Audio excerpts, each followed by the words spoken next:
پښتانه د دوو سیزونو مخې ته چې د خپل هتیار هم ورځي او سر هم کته کوي او بل د بوزدل کېږي هم هو که پښتانه تاسو وګورئ د غرونو سره جنگيږي او بل دا چې هغه غټ غټ خلکو له شکست هم ورکړی دی او چې کله دا دوه سیزونه هغه مخې راوړل شو دي نو هغه چې د خپل سر کته کړی دی هغه خپل هتیار اچیلی دي او هغه بوزدل شوی دی ملګرو اولنې په دې کې اول خبره دا ده کنه چې هغه خزه ذاتو او بل دا چې ماشومان ذاتو ملګرو دا چې د پسواد کې واقع راغلی و پسواد کې داسې وکنه چې د 18 سال نه چې د دښمنی و او بل دا چې مشران به کې ناستلو او هغه چې د کوشش کاوه چې د صلح وشي د دوه طرفه په دې کې 19 کسان چې دین هغه ختم شوی هغه مړ شوی د دې دنیا نه تلی وو خو بل دا د دوه چې کوم فریقین دي نو دی چې دانو د یو بل سره جوړ نه کوله مشران براتل علما براتل هغه دا کوشش کاوه چې دی جوړ وکي او پښتانه چې دین هغه د یو بل سره جوړ نه کوي کته سوچ وکي هغه خپل دشمن چرته هم نه ماپ کوي چې اخر کار د یو طرف نه چې دین زیات چې دین مړ شو نو هغه چې دین جوړ نه کوله نو هغه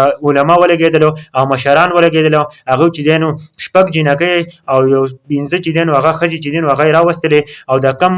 مشر پښتون چې دی دغه کوړته ولګلې چې هغه ولګلې هغه وته کته لاړې په خپو ته پری وته چې مونږ چې دی نو مونږ به کانو پښتون چې دین غاړې ولا ورکړه او په جړه باندې شو بلکې چې څومره علما او څومره پښتانه او څومره مشرانو نو هغه هم په جړه شول او کلیه اعلان وکړو چې ما ټول معاف کړي موږ لانجه تر وسه پوری مکمل تور باندې ختم شو مرګور که تاسو وګورئ کنه پښتانه یو ډیر غیرتمن قوم دی پښتانه یو ډیر دي عظیم خلک دی مرګور چې دی چرته هم چاول شکست نه ورکړي دی